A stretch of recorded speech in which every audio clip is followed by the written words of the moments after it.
واهدنا وبارك لنا بالآيات والذكر الحكيم وتقبل منا ختم القرآن ودعاءنا يا رب مولانا إنك أنت السميع العليم اللهم ارزقنا بكل حرف من القرآن حلاوة وبكل كلمة من القرآن كرامة وبكل آية من القرآن ألفة وبكل سورة من القرآن سرورا وبكل جزء من القرآن جزاء وبكل ربع من القرآن راحة وبكل نصف من القرآن نعمة وبكل ثلث من القرآن ثباتا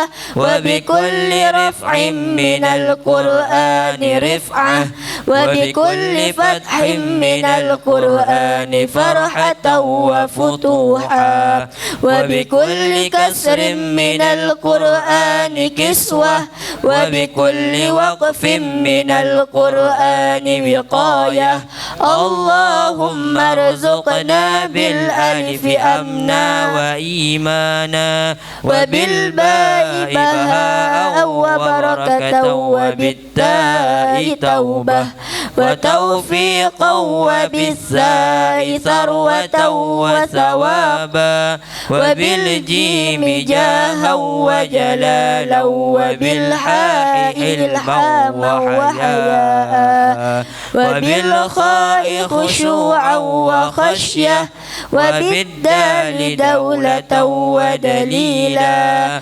وبالذال ذهنا وذكاء وبالراء راحة ورجاء وبالزاء زهدا وزكاء وبالسين سعادة وسلامة وبالشين شكرا وشرافة وبالصاد صبرا وصداقة وبالضاد ضوءا وضلاعة وبالطاء طاعة وطهارة وبالظاء ظفرا وظرافة وبالعين عفوا وعافية وبالغين غنى وغنيمة وبالفاء فوزا وفلاحا وبالقاف قربا وقناعة وبالكاف كمالا وكرامة وباللام لطفا ولقاء وبالميم مغفرة ومتاعا وبالنون نورا ونجاة وبالواو وسعة وولاية وبالهاء همة وهداية وبالياء يسرا ويقينا اللهم طهر قلوبنا وقر عيوننا واستر عوراتنا واشف مرضانا واقض عنا ديوننا وبيض وجوهنا وارفع درجاتنا وأصلح حاجاتنا وارحم آباءنا واغفر لأمهاتنا وتجاوز عن سيئاتنا وامحو ذنوبنا وانصر سلطاننا وأصلح ديننا ودنيانا ورتب لساننا وقوي أجسادنا وفرج أحبابنا وخرب أحسادنا وشتت شمول أعدائنا واحفظ أهلنا وأموالنا وانظر أولادنا وديارنا وثبت أقدامنا على دين الإسلام وانصرنا على القوم الكافرين بحرمة هذا القرآن العظيم اللهم اهدنا وبارك لنا بالآيات والذكر الحكيم اللهم تقبل منا قراءتنا وتجاوز عنا ما كان منا في تلاوة القرآن من خطأ أو نسيان أو تحريف كلمة عن مواضعها أو تقديم أو تأخير أو زيادة أو نقصان أو تأويل على غير ما أنزلته أو ريب أو شك أو سهو أو سوء إلحاد أو تعجيل عند تلاوة القرآن أو كسل أو سرعة أو زيغ اللسان أو وقف بغير وقوف أو إدغام بغير مدغم أو إظهار بغير بيان أو مد أو تشديد أو همزة أو جزم أو إعراب بغير ما كتبه أو قلة ريبة ورهبة عند آيات الرحمة وآيات العذاب فاغفر لنا ذنوبنا ربنا واكتبنا مع الشاهدين اللهم نور قلوبنا بتلاوة القرآن وزين أخلاقنا بجاه القرآن وحسن أعمالنا بذكر القرآن وبيض وجوهنا ببركة القرآن ونور أبداننا بنور القرآن ونجنا من النار بكرامة القرآن وأدخلنا الجنة بشفاعة القرآن اللهم اجعل القرآن لنا في الدنيا قرينا وفي القبر مؤنسا وفي القيامة شفيعا وعلى الصراط نورا وفي الجنة رفيقا ومن النار سترا وحجابا اللهم ارحمنا بالقرآن واجعله لنا إماما ونورا وهدى ورحمة اللهم ذكرنا منه ما نسينا وعلمنا منه ما جهلنا وارزقنا تلاوته آناء الليل وآناء النهار واجعله لنا حجة يا رب العالمين اللهم اهدنا بهداية القرآن ونجنا من النار بحرمة القرآن ويسر علينا أمورنا أمور الدنيا والآخرة بالقرآن الكريم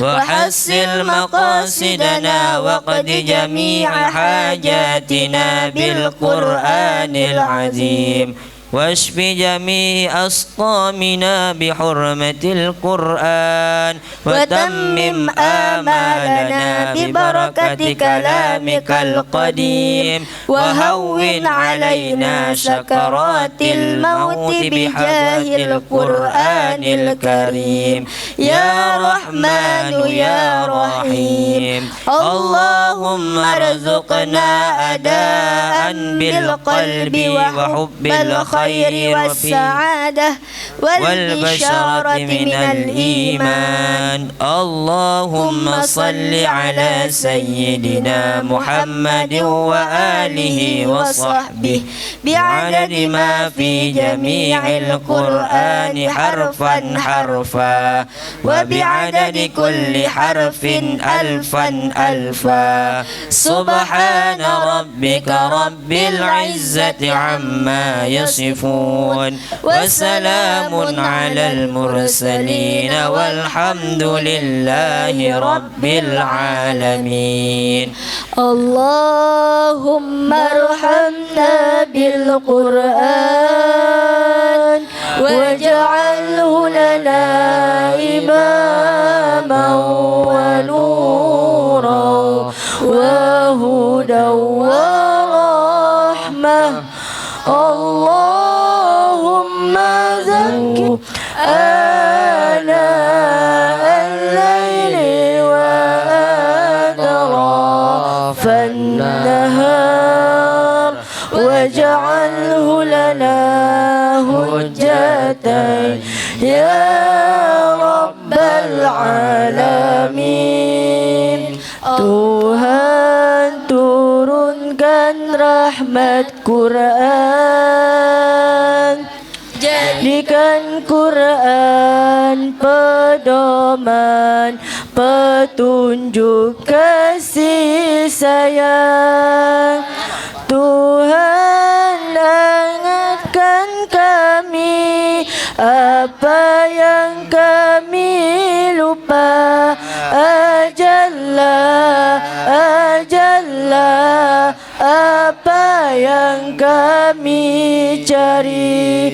Bantulah kami membacanya malam dan siang, malam dan siang. Jadikan Quran pedoman. Oh Tuhan pembakti alam, Allahumma la sahla ila ma ja'altahu sahla wa anta taj'alul hazna إذا شئت سهلا. ربنا آتنا في الدنيا حسنة وفي الآخرة حسنة وقنا عذاب النار. لا إله إلا الله محمد رسول الله في كل لمحة ونفس عدد ما وسعه علم الله. تقبل الله منا ومنكم تقبل يا كريم. Masuki acara selanjutnya, nasihat dari pimpinan Pondok Pesantren Darul Hafiz Al-Mansyuriyah. Kepada yang kami hormati Ustaz Khairul Azhar MPD, kepada beliau kami persilakan. Wassalatu wassalamu ala Rasulillah. Asyhadu an la ilaha illallah wahdahu la syarikalah. La haula wala quwata illa billah. Amma ba'du wa ba'da tahiyyah. Yang sama-sama kita hormati dan kita muliakan Mudirul Muassasah Ibunda Amatul Hafiz, fata'ala Allah bi hayatiha wa nafa'ana bi ulumiha fid dini wad dunya wal akhirah. Amin amin ya rabbal alamin. Yang saya hormati, yang kami hormati para asatid wal asatizah, Bapak Ibu wali santri kelas 3 wusta dan ulia, para tamu-tamu undangan, para santriwan dan santriwati yang senantiasa dirahmati oleh Allah Subhanahu wa taala. Alhamdulillah, Bapak Ibu dan anak-anakku sekalian, pada malam hari ini telah berlangsungnya acara Khatmil Quran, di mana acara ini bukan menandai selesainya mengaji, bukan menandai selesainya sekolah, dan bukan menandai selesainya aktivitas pesantren. Bapak Ibu yang dirahmati oleh Allah, mungkin 1 atau 2 ayat mungkin 1 atau 2 menit yang Bapak Ibu dengarkan sekilas, mungkin dalam perasaan capek, gundah gulana, perjalanan jauh atau aktivitas yang padat. Saya yakin 1 atau 2 menit sepanjang 1 jam lebih tadi perihal khatam tadi, kita sudah mendengar anak-anak kita membacakan Quran. Saya pun ikut mendengar juga sampai 1 jam lebih tadi. Entah kita beda persepsi atau beda penafsiran. Kalau saya memandang anak-anak yang ngaji di depan ini, bukan sehari 2 hari, bukan simsalabim abrakadabra langsung tukang ngaji dak. Kita perlu ketahui Bapak Ibu, model macam Miko di depan tidak instan. Kadang ada orang tua yang naruh anaknya ke pondok pesantren ini, menganggap bahwa pesantren ini adalah bengkel. Anak degil masuk pondok, anak dada terdidik masuk pondok. Perlu kamu tahu ya, itu anak-anak santriwan dan santriwati juga. Anak, mohon maaf, di rumahnya kurang perhatian, masuk pondok, berharap semuanya jadi baik. Sementara kami ini montir amatiran. Kami ini montir juga, tapi amatiran. Kalau ibarat kata dokter tuh, kami kok kurang lebih kayak dokter spesialis. Kadang dokter spesialis jadi, dokter umum jadi, tukang pos jadi, segala jadi kok. Kalau dikirim foto di grup misalnya, Ustadz anak kami tidak nampak, jadi tukang foto. Ustadz anak kami sakit, tukang beli obat. Ustadz kakek kiriman kok jadi tukang pos. Selo-selo itulah galo-galonya. Bapak Ibu yang dirahmati oleh Allah, terkadang kita lupa kewajiban kita di rumah. Lupa kewajiban kita di rumah. Sebenarnya kamu bawa anak ke pesantren ini, tanggung jawab orang tuanya dulu di rumah. Maka pelajaran bagi kita yang balik kemarin, yang libur puasa segala macam, kok anak kita tidak sholat, di pondok sholat, jawabannya jangan ke pesantren, jawabannya tanya ke rumah. Kadang ada orang tua yang menormalisasikan anak itu, kalau di rumah biarlah nyelita di pesantren ngaji, risiko nyantai bela. Jadi anaknya macam tu. Sementara kami di Siko, saya jujur, mohon maaf Bapak Ibu yang dirahmati Allah, kami tidak pandang bulu anaknya siapa, pangkatnya apa, hak marganya apa, sukunya apa, dak. Biarlah kami kok dianggap sebagai bengkel di Siko. Biarlah kami di Siko kadang berpanas, berhujan, ya segala macam, biar. Tapi hasil yang kami sampaikan kepada Bapak Ibu ini sebenarnya boleh dikatakan kami nak nunjukin ke Bapak Ibu kok hasil anak didik kita selama ngaji di pondok kok. Pertanyaan saya, bagi yang taman usto, katanya taman usto, kira-kira ridho apa dak, ikhlas apa tidak ketika anak lah model macam Miko bagusnya dak dilanjutkan ke pesantren? Itu jawabannya. Pertanyaan ke Bapak Ibu sekalian, terserah nak pesantren mana. Kalau misalnya pesantren saya terlalu ketat, pesantren saya terlalu apa, percayalah Bapak Ibu, kamu tidak tahu di balik layarnya kayak mana perjuangan kami. Kami tidak perlu sanjungan. Sekadar lagu tu kan, tidak perlu disanjung-sanjung. Kenapa? Ujungnya juga pasti kita sanjungan tu tidak bakal dibawa mati. Tapi kami berharap cuma menjadi pahala jariah kepada anak-anak kami yang ngaji nih. Ini ilmu yang saya bagikan tidak banyak. Ilmu dan bagikan kok tidak banyak. Belum banyak kalau. Saya yakin 100%. Alangkan saya baik yang pernah mondok di mana-mana baik, iko baik ilmu guru saya tu belum sampai galo-galo ke saya dah. Apalagi saya ngajarkan ke anak-anak kau. Tak dapat galo-galo dah. Ingat Bapak Ibu, kalau kita terlalu menyepelekan dan menormalisasikan keadaan anak di rumah, nganggap sepele be nasihat. Kadang mondok kok cuma dijadikan sebagai melepas tanggung jawab. Anak kami lah mondok, sudahlah, sampai di rumah apa tugas orang tua? Aku tugas kita yang berat balik kok. Saya tutup telingo, tebal muka, tebal hati. Saya ngatakan macam tu. Saya kata pahit-pahit lah. Saya orangnya per-peran be. Tebal telingo, dikata macam ko. Yo, dak saya baik dak. Dak saya klarifikasi dak. Karena saya yakin yang saya buat tu untuk baik. Tebal muka, kadang enak dak enak lah nemu orang. Mana kadang yang saya temu tu tulang atau awak di depan. Saya temui juga, senyum golah saya. Dah ada marah dak. Tebal hati, ya Allah, macam kau lah Rasulullah berdakwah kau. Macam tu saya. Saya bukan nak minta puji tidak. Saya tunjukkan dengan prestasi-prestasi anak-anak.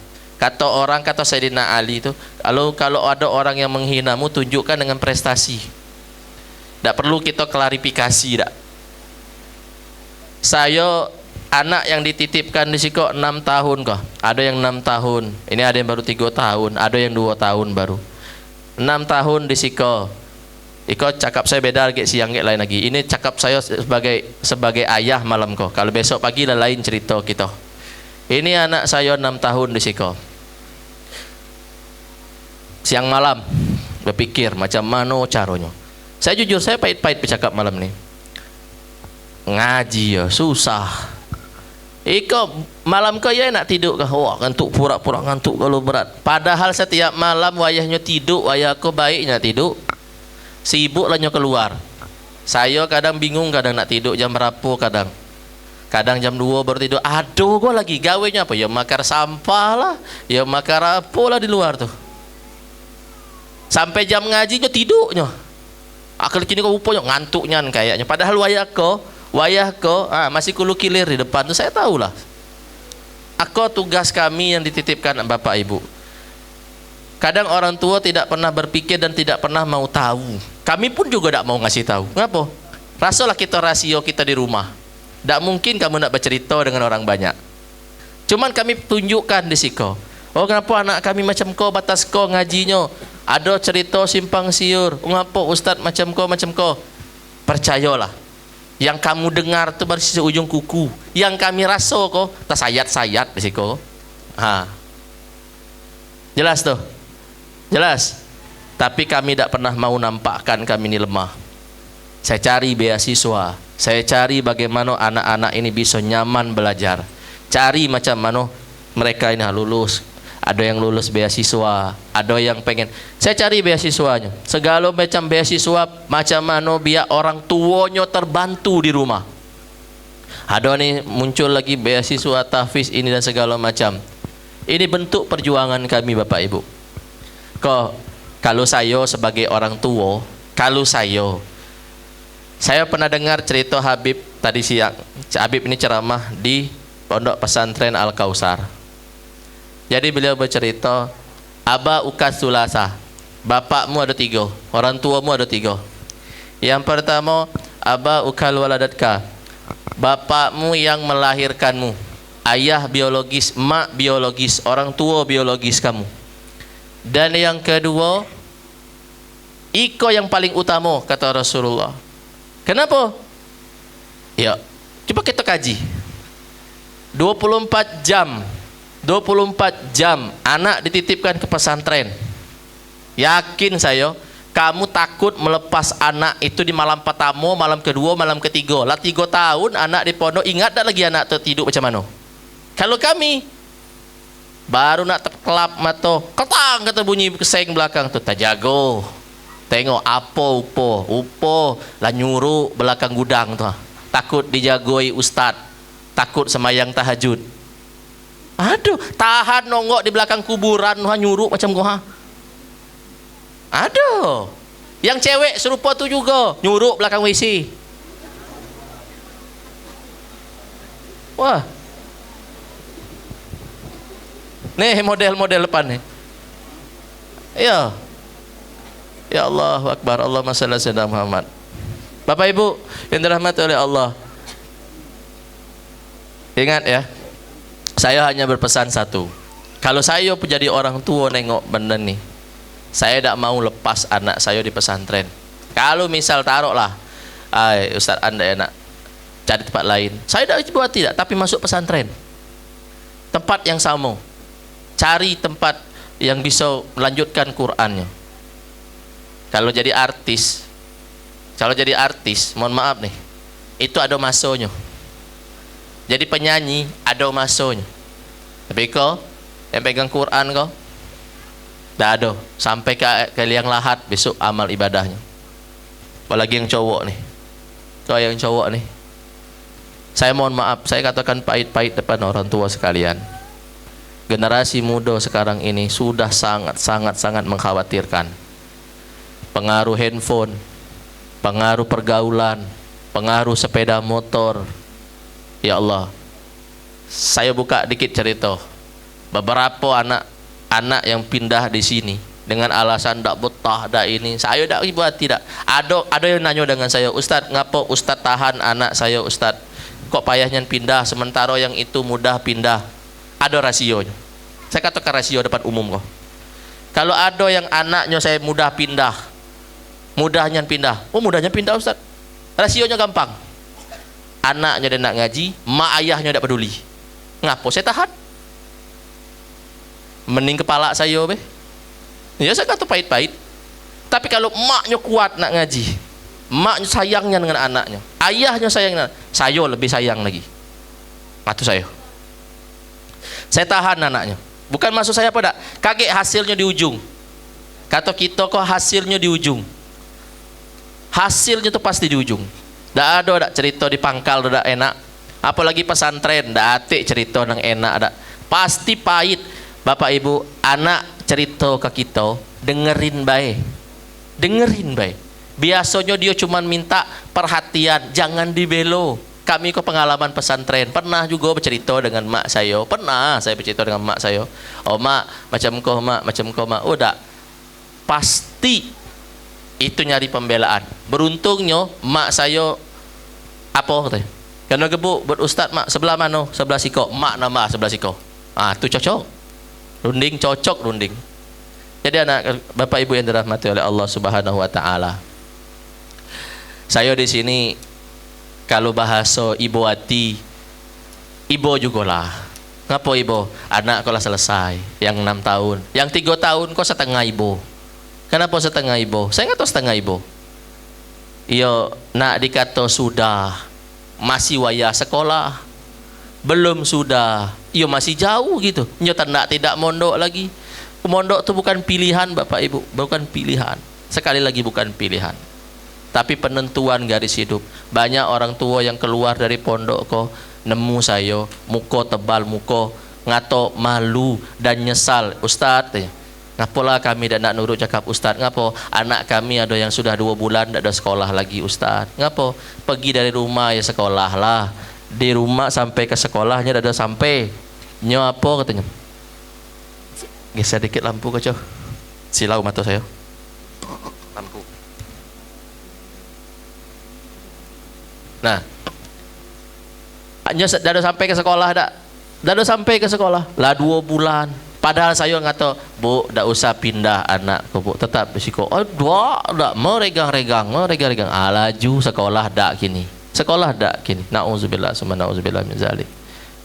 Masuklah ibu-ibu yang lain. Terserahlah. Kalau guru kau lah ngato, guru kau jauh lebih pengalaman dari ibu-ibu sekalian. Lah tahu hidup ngurusin santri kau saya bukan setahun 2 tahun kau dak Bu. Saya pengalaman muka pesantren mungkin baru kau lah. Tapi pengalaman ngurus umat banyak saya lah lama. Saya mulai ngajar dari 2008. Ngajar santri dari 2008. Jadi model santri itulah hatam saya. Ada. Tengok.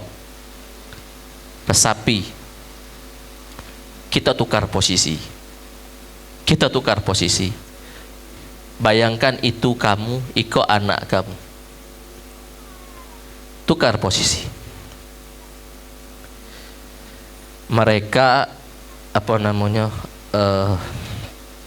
penuh harapan. Nitipkan anak ke pesantren, nitip kamu ke pesantren, pengen kamu tukang ngaji. Sudah sejauh apa kaji kamu sekarang nih?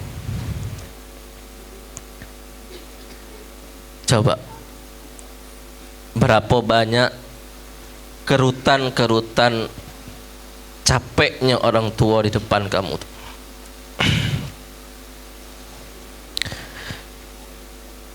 Coba kamu lihat di depan tuh, berapa banyak peluh dan keringat orang tua kamu. Berapa lama mereka sanggup untuk duduk menyaksikan anaknya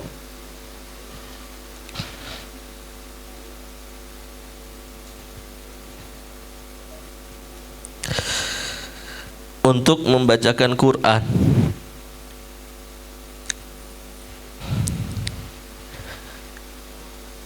Tukar posisi.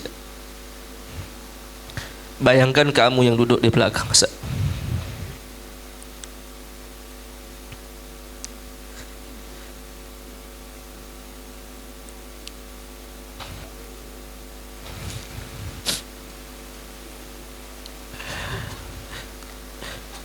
Ayahmu kadang siang dan malam sampai lupa untuk ibadah, mencari nafkah untuk anaknya. Ibu atau emak kamu sekalian tidak pernah putus mulutnya untuk berdoa kepada anaknya.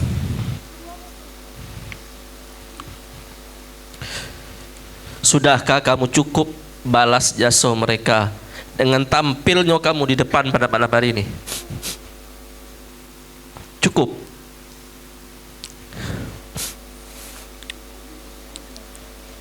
Coba Ustaz tanya kepada kamu sekalian, cukup apa tidak?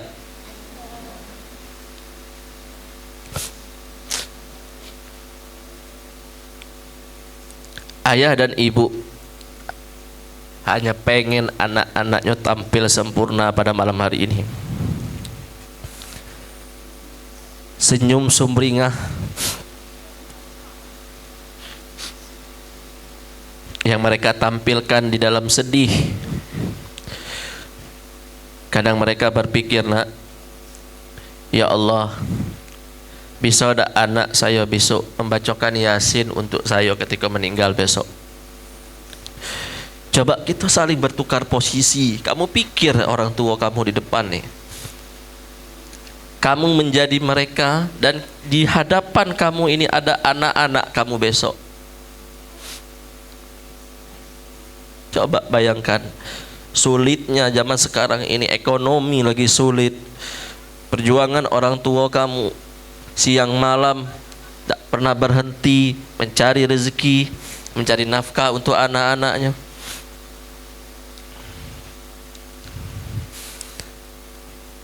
Selesai ngaji, tak tahu kita mau jadi apa lagi ke depannya. Coba, pernah tak kamu hitung? Pernah tak kamu lihat ketika wajah orang tuamu itu terbaring, tertidur, letihnya memikirkan untuk masa depan anak-anak kita? Tak tahu siang, tak tahu malam. Kadang kepala jadi kaki, kaki jadi kepala. Masya Allah. Tak cukup, nak. Belum cukup. Sampai detik ini belum cukup jasa kita, usaha kita untuk membalas kebaikan orang tua kita.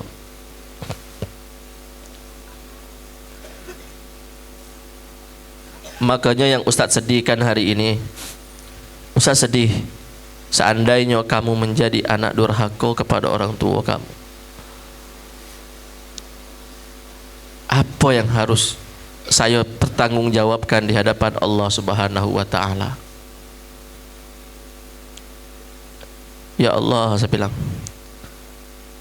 anak yang dititipkan kepada kami ini, ya Allah, kami didik dengan penuh hati. Durhaka itu bukan hanya kamu melawan kepada orang tua, tidak. Durhaka itu kamu tidak mau lagi mendengarkan omongan orang tua kamu, tidak mau mendengarkan dan mencapai cita-cita orang tua kamu. Tak lama tak masa belajar itu, nak. Paling lama 3 tahun lagi. Pesantren ataupun kamu sekolah agama yang lain, 3 tahun itulah lagi.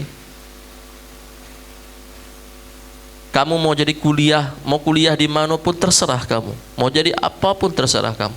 Ustaz selalu berharap anak-anak Ustaz selalu menjadi anak-anak yang mujahid, mujahidah, Fisabilillah. Kamu mau jadi apa, gapai cita-citamu. Cari cita-citamu setinggi langit. Gapai dengan sepenuh usaha. Tidak peduli kamu itu perempuan maupun laki-laki. Tidak peduli dari dusun maupun dari kota. Tidak peduli anak orang kaya maupun anak orang miskin. Tapi dalam ilmu pengetahuan dan pengajian, ingat, jadi apapun kamu, tetap tanamkan di dalam hatimu cinta kepada Al-Quran, cinta kepada guru-guru kamu yang pernah mendidik kamu, dan doakan senantiasa orang tua kita anak. Doakan senantiasa mereka sehat walafiat, diberikan kesehatan, diberikan kekuatan untuk senantiasa memberikan nafkah kepada kita. Doakan juga guru-guru kamu yang senantiasa berjuang siang dan malam untuk mendidik kita menjadi mujahid dan mujahidah, menjadi orang-orang yang berilmu dan berakhlakul karimah. Bapak Ibu yang dirahmati oleh Allah, tangisan saya malam hari ini bukan tangisan lebay. Saya memang datang dari hati saya yang paling dalam, karena saya berat melihat perjuangan orang tua, bapak ibu sekalian yang berjuang mencari nafkah. Tapi ketika anaknya tidak mau mengikuti kehendak orang tuanya, atau bahkan orang tuanya sendiri yang mau memutuskan nasib anaknya, sedih saya duduk di sini. Kenapa? Perjuangan orang tua itu sangat-sangat berat. Semoga nanti anak-anak ustadz ini menjadi anak-anak yang soleh dan solehah, anak yang berbakti kepada orang tua, anak yang berbakti kepada guru-gurunya. Gapai cita-citamu setinggi langit. Gapai semua keinginanmu sampai setinggi langit. Jangan lupakan perjuangan gurumu dan kedua orang tuamu. Doakan senantiasa orang tuamu di dalam sujudmu, di dalam solatmu. Allahumma ufirli wali walidayya warhamhuma kama rabbayani saghira. Tambahkan di ujungnya, wali masyaikhina, wali ustazatina, wali ustazina, wali man haqqun alaina. Tambah itu kepada guru-guru kami, kepada tuan-tuan guru kami, kepada ustadz kami, kepada ustazah kami. Tambahkan nak setiap selesai doa, karena mereka juga orang tua kamu, mereka juga yang senantiasa mendidik kamu. Bapak Ibu, tolong jago anak-anak saya yang sudah saya didik ini. Jangan dirusak, jangan diabaikan, jangan dinormalisasikan akhlak yang jelek. Ikolah bekal untuk kamu balik ke dusun, balik ke rumah. Inilah yang kita bawa, inilah yang kita amalkan. Mohon maaf, saya bukan nak takabur dak. Titel yang saya punya, SK yang saya punya, kedudukan yang saya punya tidak akan terpampang dan tidak akan dibacokan di batu nisan. Itu cuma sebatas dunia. Dunia itu paling tinggi dan paling rendah sebatas leher. Saya ulang lagi, dunia itu cuma sebatas leher, tidak ada sampai ke bawah. Tidak. Apa yang dimakan sebatas leher, apa yang dipakai sebatas leher, apa yang dinikmati sebatas leher, semua cuma sebatas leher. Makan lewat mulut sampai ke sini, punya pakaian mahal batas ini, punya suara elok batas ini, semua sebatas leher, tidak ada sampai ke bawah.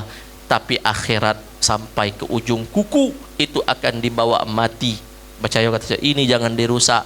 Untuk jadi artis gampang, tapi untuk mendidik anak-anak menjadi akhlakul karimah sulit sekali, sulit. Saya pun bilang 3 tahun belum. Pokoknya apapun cerita di luar, kami tutup kuping, tutup muka, tutup dada, supaya tidak menimbulkan fitnah, supaya tidak menghilangkan barokah ilmu. Persoalan nanti adu ini itu saya tidak peduli. Yang penting saya yakin apa yang saya buat itu adalah li'ila'i kalimatillah, untuk menegakkan kalimat Allah, menjadikan anak-anak kita anak-anak yang soleh dan solehah. Doakan kami Bapak Ibu supaya kami tetap sehat walafiat. Doakan kami tetap kuat. Belajarlah anak-anakku sekalian, selagi para guru-gurumu masih sehat badannya, selagi guru-gurumu masih kuat badannya, masih kuat untuk duduk dan bercerita, masih ada di siko. Coba tengok, ada 2 guru di depan itu. Tuan Guru Zahruddin Usman dan Tuan Guru Muhammad Mansur. Tidak ada satupun saya yakin anak-anak saya di belakang ini yang pernah belajar dengan Guru Mansur baik dulu. Yakin saya tidak ada. Saya cuma ketemu Seko, yang Seko tak ketemu. Mungkin yang tua-tua pernah ketemu dua-duanya. Saya cuma ketemu Seko, saya baik sudah cuma ketemu Seko. Nah kamu belum tentu ketemu dua-duanya. Nah selagi ada guru-guru kamu yang masih hidup sekarang ini, belajar elok-elok, jangan sampai putus nasabnya. Nasab keilmuan sudah ada, nasab Quran sudah dapat, nasab fikih sudah ada, nasab tasawuf sudah ada, lengkap sudah. Lanjutkan tuh perjuangan, jangan sampai diputus. Pesan saya kepada Bapak Ibu, jangan pernah putus anak itu dengan ngaji. Kamu itulah penyelamat kamu. Apapun usaha kamu, saya yakin. Coba yang ngatokan rezekinya sulit, selama anak di pondok, alhamdulillah rezekinya lancar, selesailah anaknya ngaji.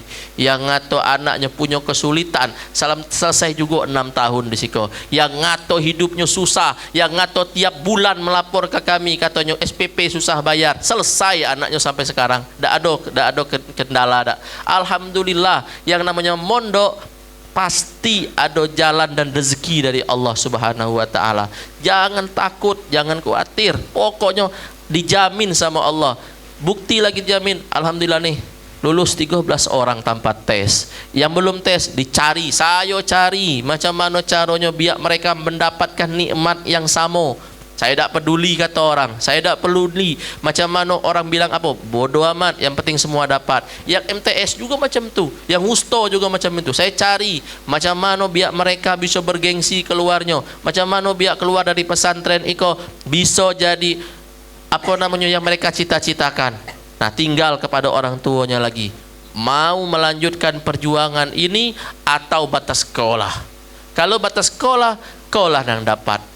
Kalau batas sekolah, sekolah nang ada. Saya tidak bakal jamin tak. Memang saya tidak menjamin kesuksesan anak kamu, tapi keberkahan saya yakin. Saya yakin karena pengalaman saya. Selagi akhlak yang dipegang, Quran yang dipegang, insya Allah jalan hidup anak-anak akan berkah. Terima kasih banyak kepada Bapak Ibu yang sudah menitipkan anaknya pada ke pondok kami, Pondok Darul Hafiz Al-Mansuriyah. Pondok yang kami bangun atas dasar li'ila'i kalimatillah.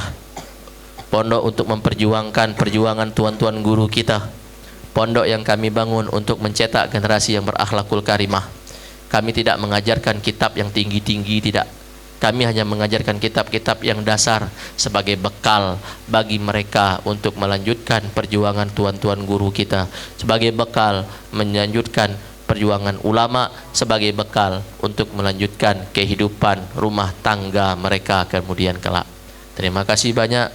Sekian dari saya yang saya sampaikan, nasihat dari saya, semoga bermanfaat. Ingat anak-anakku sekalian, kalau ada hati kalian itu galau terhadap masalah sekolahmu, pandang wajah orang tuamu.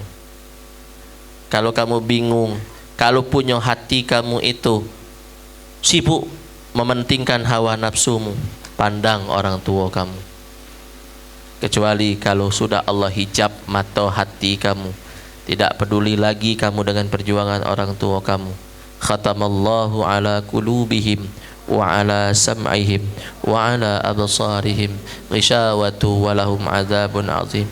Jangan sampai Allah tutup semua mata kita, Allah tutup hati kita, Allah tutup pendengaran kita. Maka berkah ilmu, ridho orang tua tak bakal pernah masuk dalam kehidupan kita. Kaya pun kamu, mudah pun rezeki kamu, tapi tak berkah. Na'udzubillah summa na'udzubillah min.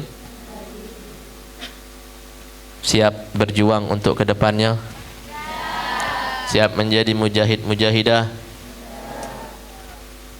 Siap tak?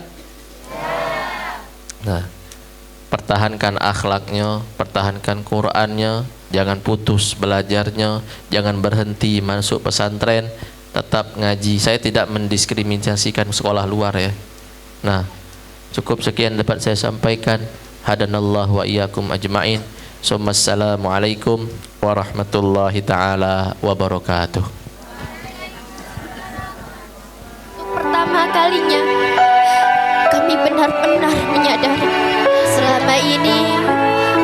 datang, duduk, belajar, lalu pulang. Seolah itu semua biasa saja. Kami lihat dan ada cinta yang kalian berikan tanpa pernah meminta balasan. Ustaz, kalian tidak hanya mengajarkan kami membaca, kalian mengajarkan kami mengenal firman Allah,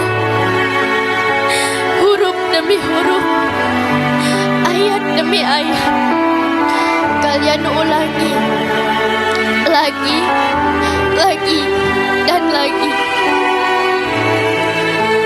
Meskipun kami sering tidak bersungguh-sungguh. Dan malam ini baru kami sadari, kami terlalu sering menganggap itu semua biasa. Maafkan kami yang lebih memilih bermain daripada mengaji. Maafkan kami yang mungkin tidak pernah memungut kalian. Maafkan kami yang belum bisa menjadi apa-apa.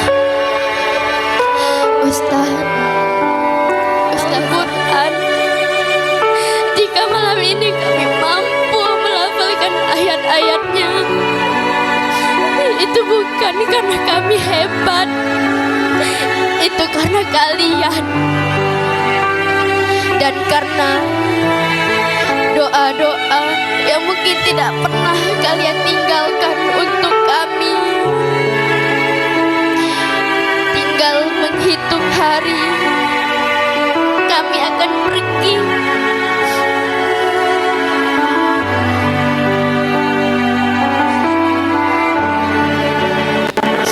Meninggalkan tempat yang penuh kenangan ini. Meninggalkan suara kalian.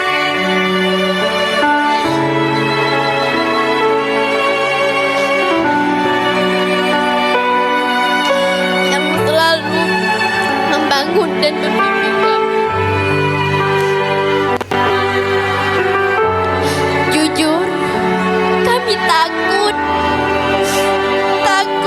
jika suatu hari kami mulai jauh dari Al-Quran. Takut jika kami melupakan semua yang kalian ajarkan. Maka tolong jangan lupakan kami dari doa kalian.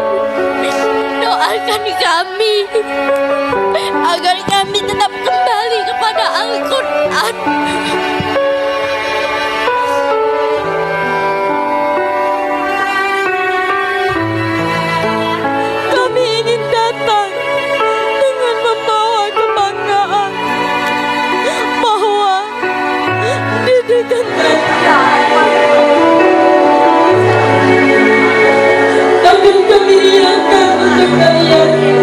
Agar menjadi pahala yang tak terus mengalir.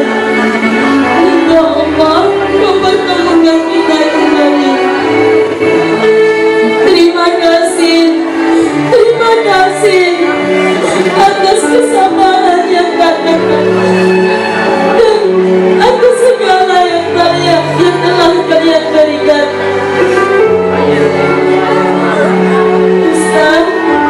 Ustazah, maafkan kami sering lalai. Maafkan kami yang lebih memilih bermain daripada mengaji. Mungkin pernah membuat hati kalian lelah, bahkan terluka. Maafkan kami yang belum menjadi santri yang kalian harapkan. Kepada para wisudawat dan wisudawati, bagi yang ada orang tuanya dipersilakan untuk menghampiri orang tuanya. Ustazah, jika malam ini kami bisa membaca Al-Quran,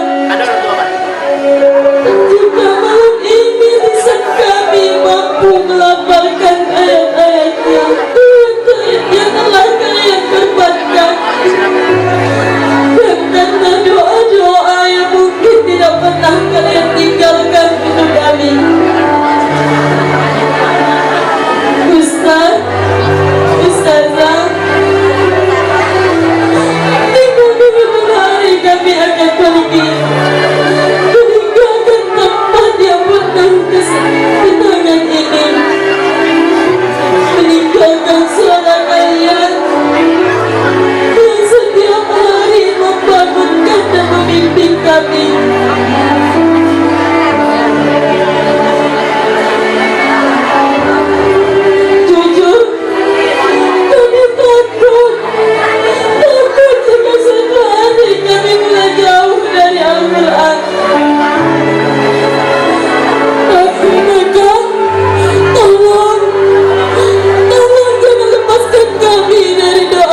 Takut jika suatu hari kami mulai jauh dari Al-Quran.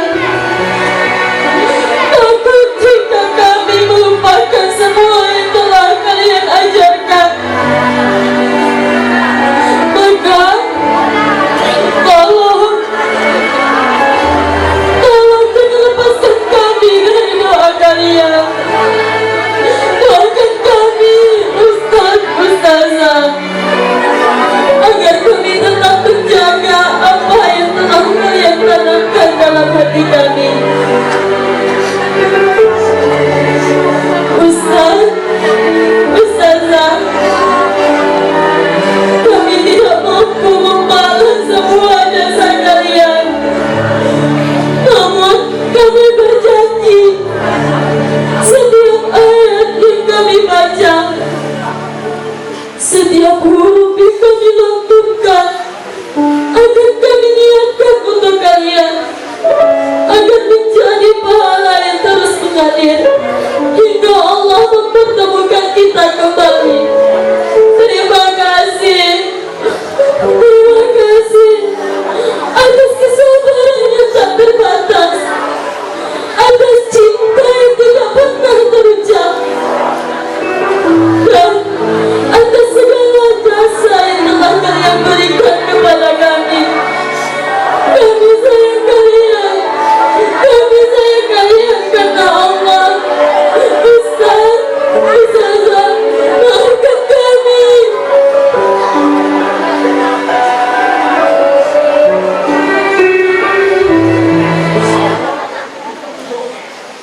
نسألك الجنة وما يقرب إليها من قول وعمل ونية واعتقاد ونعوذ بك من النار ونسألك سؤالك من فضلك ولا نسبك إنك على كل شيء قدير وبالإجابة جدير اللهم إنا نسألك علما نافعا وعملا متقبلا ورزقا طيبا واسعا ربنا ظلمنا أنفسنا وإن لم تغفر لنا وترحمنا لنكون من الخاسرين ربنا آتنا في الدنيا حسنة وفي الآخرة حسنة وقنا عذاب النار وسلام على المرسلين والحمد لله رب العالمين لا إله إلا الله محمد رسول الله في كل يوم وزمان وسمع الله.